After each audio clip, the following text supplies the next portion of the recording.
So hey everyone, welcome back to another quick and very interesting tutorial where in this quick tutorial I'm going to show you how you can fix the issue if the action center is not working on your laptop. Now in order to fix that, just simply in the search menu search for CMD and run it as administrator right there.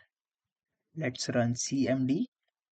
And here in the CMD, you simply need to type this prompt, that is DISM space / online space / cleanup dash image space / restore health and hit enter. Now it will it says you need to run it as administrator. So just simply run command prompt as administrator right there. If I again go over there, so CMD and run it as administrator, simply paste this and run it. What it does is simply analyze all the issues with the health checkup of your laptop, and that definitely solve your action center problem. Now just give a restart and check if it's working or not.